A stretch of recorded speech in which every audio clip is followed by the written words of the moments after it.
Fala pessoal, sejam todos bem-vindos. Bora aqui para mais um conteúdo, mais uma notícia, trazendo para vocês as últimas informações diretamente de Brasília e, claro, diretamente dos Estados Unidos. Pessoal, vamos aqui com comentários do canal da Revista Oeste, deixando os créditos ao canal da Revista Oeste na plataforma do YouTube. Se não é inscrito no canal, se inscreva, deixe seu like e o seu comentário, que isso faz uma enorme diferença pra gente aqui dentro da plataforma. Notícia bombástica, pessoal. Acompanhe este vídeo até o final, porque é muito importante, pessoal. Você acompanhar até o final não vai tomar muito seu tempo e você vai sair daqui muito bem informado. Não se esqueça de sentar o dedo no like, se inscrever no canal e comentar de qual cidade vocês estão nos assistindo.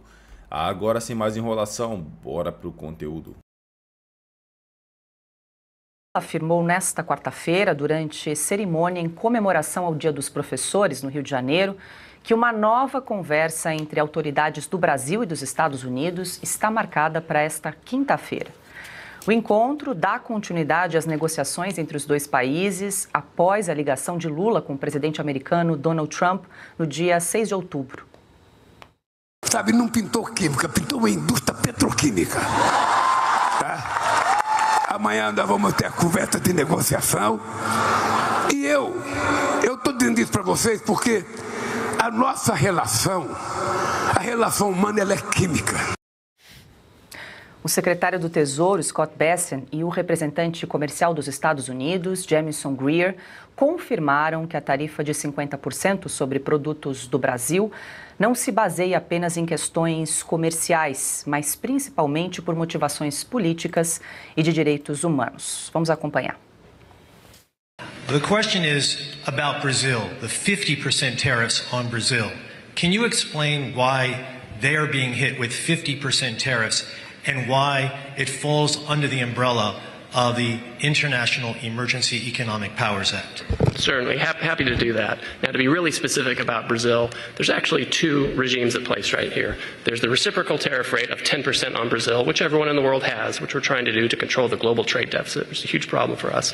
Then on top of that, there's a 40% tariff on Brazil, and that's under a separate emergency, and this is related to extreme concerns with rule of law, censorship, and human rights in Brazil, where a Brazilian judge has taken it upon himself to order U.S. companies to censor themselves, given them secret orders to manage the flow of information, rule of law with respect to political opponents in Brazil.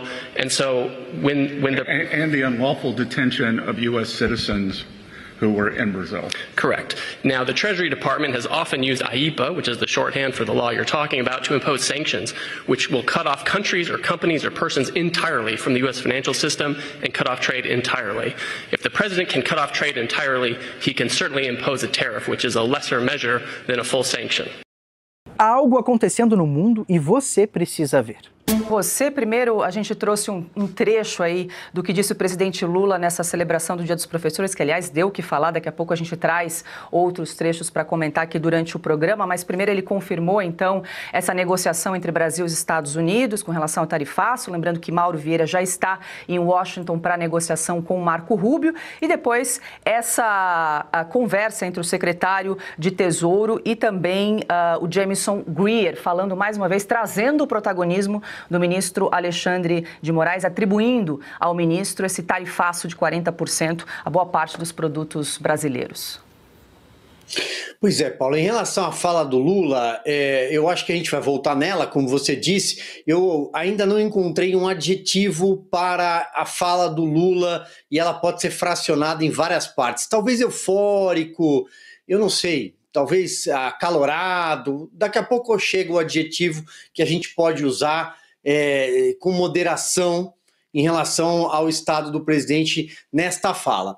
Bom, eu acho que o que fica muito claro, especialmente para quem faz ali hoje uma grande torcida, seja em Brasília ou na velha imprensa, a imprensa de pompom, a imprensa que tieta este governo, que há 10 dias mais ou menos, ou uma semana, tem repisado que Lula e Trump têm uma química desde aquela reunião na ONU e que a frase muito empregada, aliás, numa das grandes emissoras da velha imprensa Bolsonaro foi retirado da mesa de negociação, ninguém mais fala em Bolsonaro.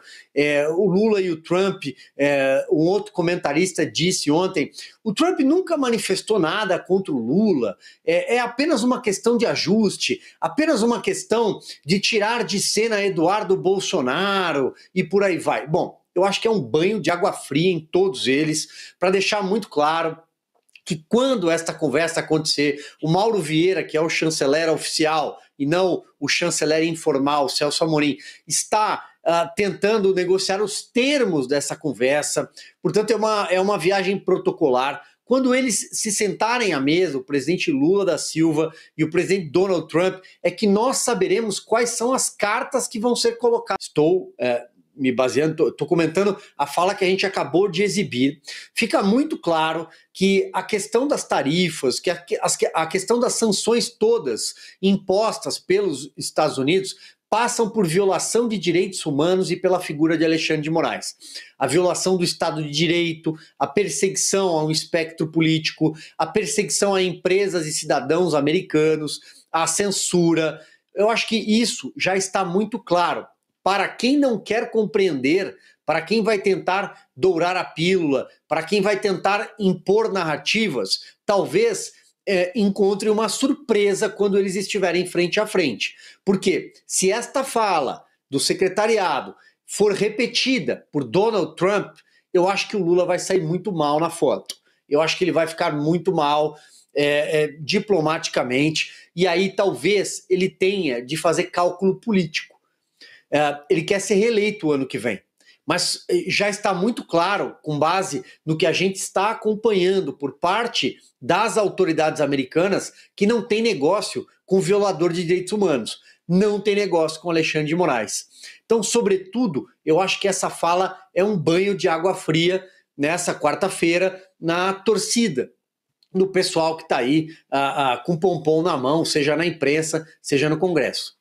Pois é, Caute, o fator Moraes não é novidade em relação ao tarifaço do Brasil. A gente vem falando isso desde o dia 9 de julho, quando o Donald Trump publicou aquela carta. Resta saber como é que vai ser o tom da conversa com o Mauro Vieira amanhã, que vai pegar pela frente o secretário de Estado americano, Marco Rubio.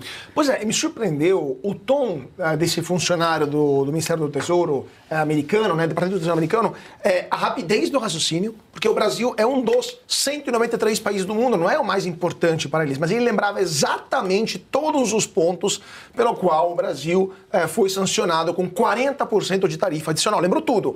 A censura, violação de direitos humanos, processos arbitrários e o Scott Bessent do lado, que tem 1 bilhão de problemas para relembrar, lembrou também de prisões arbitrárias de cidadãos americanos em território brasileiro. Lembraram de tudo, com uma rapidez, quer dizer, que para eles, esse negócio é de uma gravidade imensa. Não é apenas algo trivial, algo que pode ser, vamos dizer assim, evitado ou superado num papo com uma cervejinha na mesa. É algo que, de fato, é importante. Eles vão fazer de tudo para que isso acabe. Então, a conversa que vai ter o Mauro Vieira com o Marco Rubio será duríssima. Ele vai relembrar, se a turma do Departamento do Tesouro sabe disso, desta forma, imagina no Departamento de Estado, que é o Ministério das Relações Exteriores deles, que recebem relatórios diários, em tempo real, pelas embaixadas e consulados no Brasil sobre os abusos, os excessos do Supremo. Então, assim, vai ser... eu não gostaria de estar no papel do Mauro Vieira nessa reunião, porque ele vai ouvir alguma daquelas coisas que ele se recusa a ouvir porque continua lendo a velha mídia, que tenta ignorar a realidade, mas a realidade é essa maldita que chega ou pela mídia como a gente, ou pelo Marco Rubio, que vai relembrar para ele, vai pegar pela orelha o Mauro Vieira e falar, seguinte, no Brasil a situação é muito grave, então ou mudam isso, ou vai continuar tendo imposição de tarifa alfandegária adicional. Olha que não adianta tentar apresentar a ditadura brasileira como se isso fizesse do Brasil um país democrático. Nós estamos, como dizemos, a gente vem dizendo aqui há muito tempo, sob a ditadura do judiciário, com o consentimento e a participação do governo Lula. Tá aí, eles vão escolher agora um ministro. Você imagina o Trump se reunindo com ministros leais a ele, que votam só a favor, para escolher um ministro da Corte Suprema Americana? Não. O Brasil é visto como uma ditadura.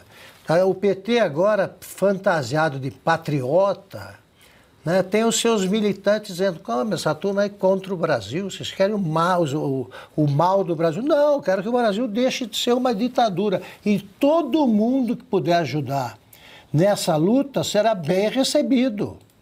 O Lula não é amigo de ditadores, ele não vive apoiando o lado errado, ele não sugeriu ao Maduro que montasse uma narrativa para tornar aceitável a ditadura venezuelana. Não existem prisões arbitrárias. Não tem um gerente geral da ditadura, que é o Alexandre de Moraes, prendendo quem ele quer prender e deixando de soltar inocentes, comprovadamente inocentes, como é o caso que a gente vive discutindo aqui do Felipe Martins. Então, os Estados Unidos, que nunca deram muita bola para o Brasil, a imprensa americana dá pouco espaço para o Brasil historicamente, agora está vendo uma ditadura com um território muito grande vizinha da Venezuela e simpática a Cuba. O Brasil não se limita aí às campanhas, o apoio a Cuba não se limita às campanhas do Frei Beto, que quer 200 mil, ele até quer pouco. Mas o Brasil construiu em Cuba o porto que falta aqui, por exemplo. Então é uma ditadura e os Estados Unidos, o governo americano acordou para isso, e o Congresso americano também. Não, e desculpa, Paulo, só terminando. O Lula, só um ano atrás, menos de um ano atrás, aliás, novembro de 24, chamou o Trump de nazista de outra cara. Agora, se o cara é nazista, você não vai sentar para negociar com o nazista. O cara é nazista, então tem que lutar contra ele. Agora, o cara é autoritário, é ditador, é nazista, você torce para Kamala Harris e depois você quer sentar a negociar e rolou uma indústria petroquímica. Mas esse aqui é um papo de bar de quem já acabou o álcool, acabou a cervejinha, já tá tomando etanol. Não é possível falar um negócio desse e achar que a gente toma a sério um troço desse, né? Agora, 18 horas 15 minutos. Aproveito para te convidar a participar de Oeste Sem Filtro, mandando um vídeo. É isso aí, pessoal. E vamos para mais uma notícia. A PGR pede reabertura de inquérito contra Bolsonaro por suposta interferência na Polícia Federal. Gunê, que inicialmente defendeu o arquivamento do caso, agora alega que diligências complementares ainda são necessárias antes de uma decisão final. O Procurador-Geral da República, Paulo Gunê, solicitou nesta quarta-feira a retomada do inquérito que apura se o ex-presidente Jair Bolsonaro tentou interferir na Polícia Federal durante seu mandato.